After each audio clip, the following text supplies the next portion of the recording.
Hi, so this is my presentation for the Social Work 620 Culminating Project. My client is John. John is a 22-year-old white transgender man who is receiving counseling services from me. He identifies as straight and he currently has a girlfriend. The client has issues with anxiety and stress management, and he is diagnosed with general anxiety disorder and was previously diagnosed with body dysmorphic disorder before he started his transition. John has had family issues as they currently do not recognize his gender since he came out as transgender at 16. And he has currently moved out of their family home to live with his friends very recently. And he now lives in the area with his friend and his girlfriend. And John was originally referred to services in 2018 due to he was facing issues with his transition and issues with his family. And he's been now on hormone replacement therapy for over a year, about a year and a half now. And he is not living with his family anymore.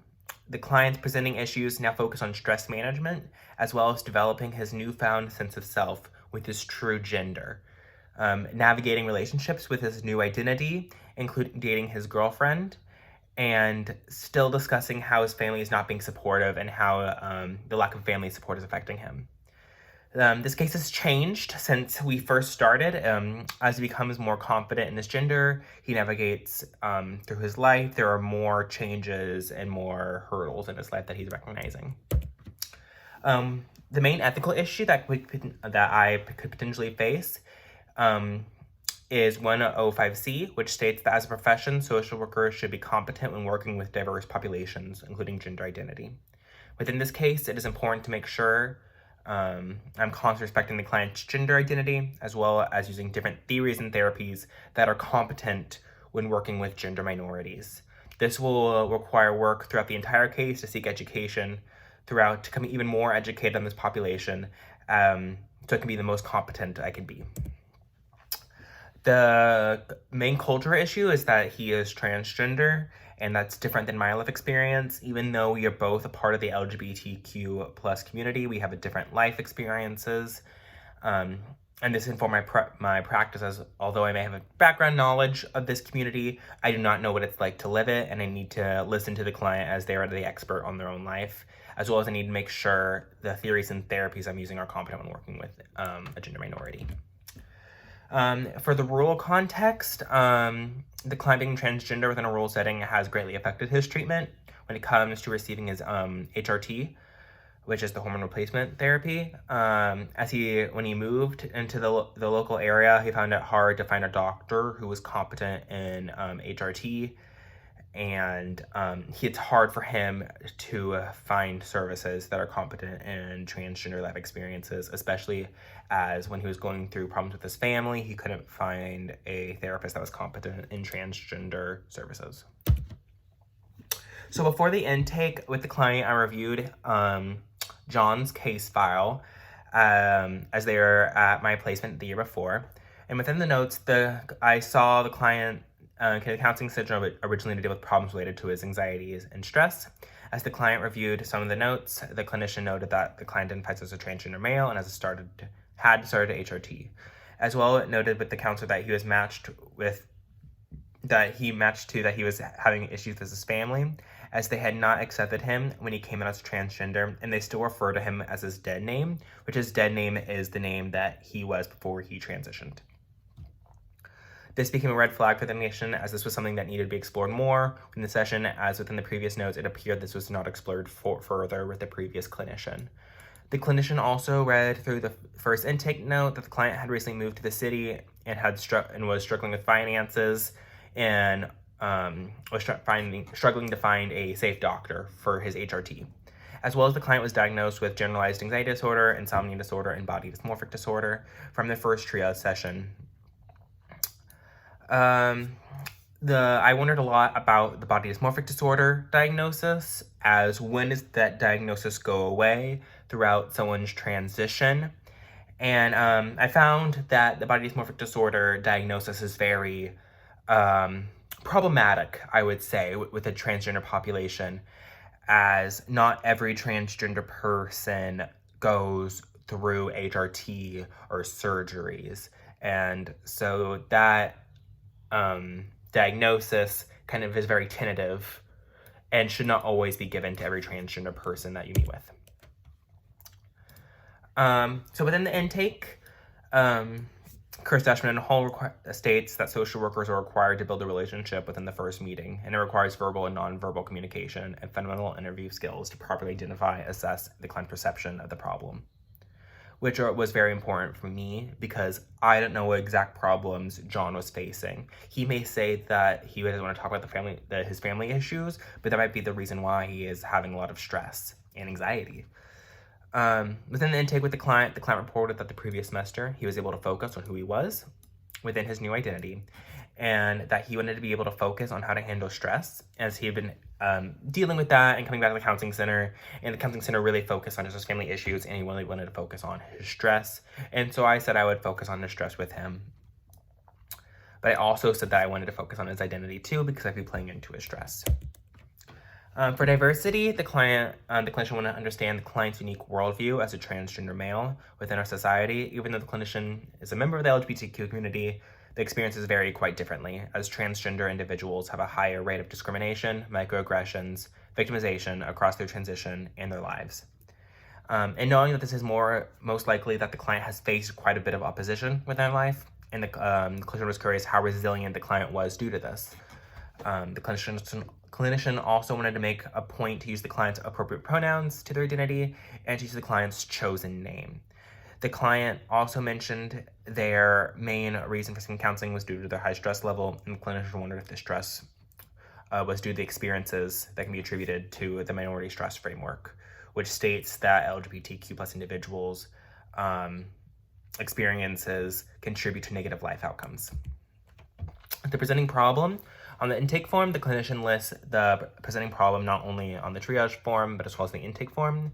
And it was determined the presenting problem was stress and how the stress has been affecting many aspects of his life. However, the clinician recognized that a lot of stress came from having to live with his parents who do not conform to his gender, which causes stress as he's constantly referred to as the wrong name and misgendered constantly at home by his mom and his dad.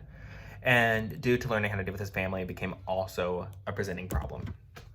Medical needs, he constantly needs to go to the doctor for HRT. The client shared that he needed to find a provider within the current area before moving, but it was quite difficult. And he wants to make sure that he can keep track of this provider, making sure the key to he's getting the quality of care that other individuals are getting, and he's not getting mistreated just because he is transgender. Another medical consideration is how the client is going to react to HRT as he's going through like a second puberty of sorts, as the client's body adjusts to testosterone, and that is going to affect him mentally as his body changes. Family is a major stress for John. As like I mentioned previously, his mom really does not agree with him being transgender, constantly just ignores the fact that he appears as a man and calls him by his dead name, misgenders him, posts on Facebook about him, not being a guy or anything like that, and it really hurts him. And he says his mom's social media is one of the most hurtful things because she knows and she's posting these things about him that is making him upset. The mental health needs come from his diagnosis of general anxiety disorder, as the client is experiencing major anxiety in multiple aspects of his life. The client reported that anxiety comes from his family not being supportive, and the fear that he will be disowned as he through his transition, as every month, he is appearing more as a man as the HRT takes effect. Spiritual, the client identifies as agnostic, and that is not a big part of his life. His family identifies as Catholic, but they were still supportive of him before his transition when he would bring girls home, and so they just thought that he was a lesbian before he was transitioned, and they were supportive of him with that sexual minority. It's the gender minority that really affects them. And the client reported within session that he's always been wary of a religion due to him being ostracized in the past. So within the treatment plan that was created, it has been to be focused on the client's anxiety level, as that is his main presenting problem. Although many problems that the client is experiencing are showing itself as anxiety, so to tackle the client's anxiety, we have to cover many of the problems the client is experiencing to help lower his anxiety. Strengths perspective, he's resilient. Even though he's been on his own since he came to college and he left home at 17 pretty much, to go to college, even though he still lived at home, he has made a life for himself. He buys his own groceries at home. He moved out last semester. He is paying for HRT by himself, and he's paying his way through college with multiple jobs. So evidence-based microinterventions. The treatment plan was created with the client, as the client wanted to focus on interventions that will help lower his stress and anxiety. So we, while on this micro level with the client, it was important to focus on the persistent stress the client is feeling within his living situation with his family, and the persistent stress that is linked to feelings of anxiety, depression, and suicidality for the transgender population. The practice theory I used, it has been shown that you could modify CBT for minority populations, so specifically for the transgender population, to be gender affirming and focus on the effect that transphobia has on them and to increase the resilience within the population. And using this modified version of CBT to focus in on the client's anxiety while being gender affirming will be the most effective way to get the client's anxiety to a lesser place. So meso and macro strengths and limitations. Some of the strengths within the meso area was that he has a friend group that is very supportive of him, and his friend group has really become his chosen family. Now that he moved out, he lives with them, and he really feels that those are his true family. One of the limitations is that within this area, there isn't transgender specific supports. There are LGBTQ supports, but a lot of those LGBTQ plus groups focus on sexual minority problems, as that makes up a larger portion of the LGBTQ plus community. So it's very rare that there'll be at least another trans person there, or even another trans male there, which is an extra barrier for him because it makes him not want to seek out the extra resources. So for him, I'm one of the few resources that he's actually seeking out besides me and his HRT doctor.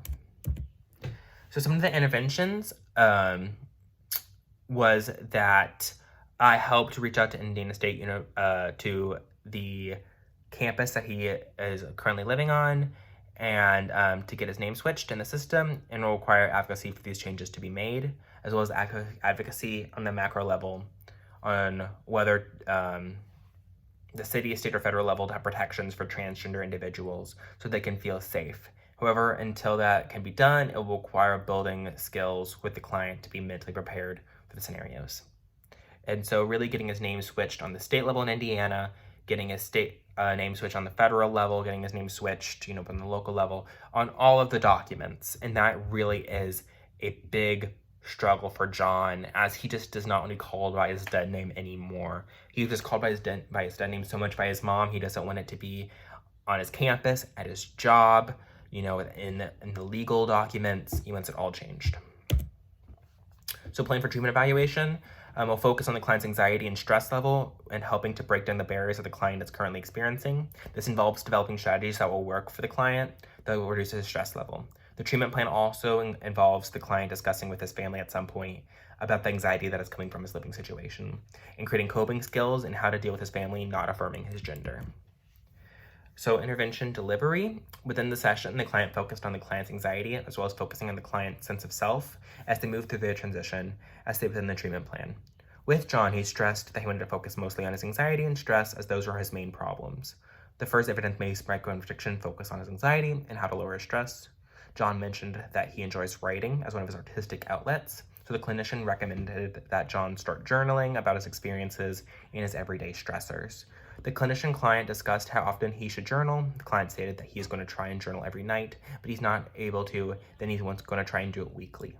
Clinician also taught the client the 6-7-8 breathing technique to help if he was going through any moments of high anxiety. John shared that he has been journaling every day and has helped him process the feelings of anxiety, as well as motivate him to get to his preferred name changed through the records office. The clinician used person-centered therapy when working with John about his family issues, as well as his issues regarding his transition.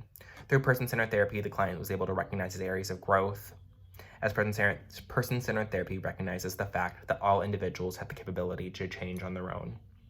Using the therapy, the client was able to recognize how much hurt was being caused by his parents using his dead name and misgendering him, and not recognizing his transitions, as he often chose to ignore how much pain it was causing him. The clinician introduced into session the personal values card sort, which was a way for the client to sort. It's like 100 words of different values, and they rank them from the most important, and it gets down to what are their top 3 values. And he stated that independence is an important value for him, compassion, and humility, which are all things that he was not getting from his family. So some of the treatment obstacles that was detected within session is that John did not want to discuss the issues involving his family and how they used his dead name with him and often misgender him until we got a handle on his anxiety stress. So he wanted to focus on stress being caused by school first, and then we were going to dive in deeper to his past.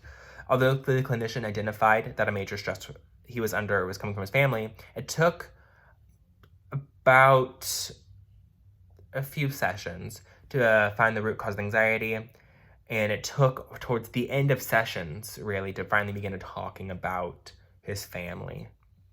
It took addressing the resistance the client had about talking about his mother for the discussion to be able to occur after a few weeks. Treatment was evaluated by addressing the client's stress level, as the client had to rate his anxiety using a motivational interviewing skill. We had to rate his anxiety on a scale of 1 to 10, with 10 having high anxiety and 1 having no anxiety at all and not being able to cope. There was a time where the client level plateaued at a 4 for about a period of 5 sessions, which clued the conclusion in that the resistance about talking about his family needed to be addressed.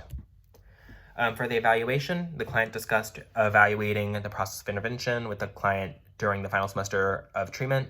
The client stated, "I've been focusing on my stress for the last year, and I felt it decrease a large amount since starting counseling again." The clinician and client then discussed what they would like to work on for the semester, and the client identified that he would like to work on his family issues and his issues related to his transition, and feels ready to do so after feeling like he tackled his anxiety and stress. The clinician identified this as a key point within the evaluation process, as the clinician was able to evaluate where they were within sessions and move on to the next plan on the client's treatment plan. John also identified by the end of the semester he would be ready to terminate and not return to counseling next year. So termination was addressed all semester, saying that I was leaving at the end of the year. After the end of the sessions, I would say, we have this many sessions left. And then, of course, the COVID-19 pandemic affected sessions a little bit, but we were able to have one last session where we talked about the progress he's made and where he's going to go after meeting with me. So follow-up, I was able to do a phone follow-up the week after because I was leaving. It was my last week at my placement. And so I was able to call John, check in with him, see how he's doing. He said he was doing really good. He is living with his girlfriend, and he's at a really happy place. And he is doing better. His family still isn't affirming his gender, but he said that he is ready to move on from his family, and once he is done another year, he's going to cut off contact with his family if they do not start to affirm his gender, as he wants to leave the state. The ethical dilemma that I faced was that me leaving, I had to ask if I wanted to refer him to another counselor, and I needed to find a counselor that was competent in transgender issues, and there's not a counselor at the counseling center next year that is competent in transgender issues directly. That is a practicum staff member like me. So trying to really the dilemma was I have to decide on transferring the client to a counselor who is not competent in his specific issues, or he will receive services, even though he desperately needs the services that were being offered to him at the counseling center. And he was the one that made the decision to not receive counseling services, despite there not being a counselor that is competent. He did not know that. He said that he just was done. And the code of ethics within the dilemma was 3.06a and 4.1a, which states when transferring a client who is receiving services, the social worker must consider the client's needs before agreeing to provide services, which includes the possible risks and benefits to the client. and 41A, which states that the social worker should accept responsibility or employment only based on existing competence, on the intention to acquire the necessary competence. Okay, I'm going to go through quick the last three parts. The ethical decision-making model, I used the Congress model, which was think, hypothesize, identify, consult. And I decided that I would tell him what he thinks would be the best option, and he decided not to get. After I examined, thought, hypothesized, and if I consulted with my supervisor, he decided that he was, I offered what potential things he could do, and he said that he was done with counseling. Social political action with the transgender population. It's really important to advocate for transgender protections, as there's not federal protections for the transgender population. So just really advocating for resources, trying to figure out how to streamline the way to get the name changing process, how to find HRT doctors, how to find mental health professionals that work with transgender clients that are competent in this, really trying to figure all of that out. In my professional licensure, I plan on applying for licensure within the state of Tennessee, as I will be as a school-based therapist in Charlotte, Tennessee, which is about an hour out of Nashville, where I will be a school-based therapist in a high school. And so this requires me to go to Tennessee, take the test. So to do this, I will not be able to take the test until I move to Tennessee this July. And once I've achieved the LMSW, which is the equivalent to the LSW in Indiana, I will receive supervision to achieve my LCSW at my job.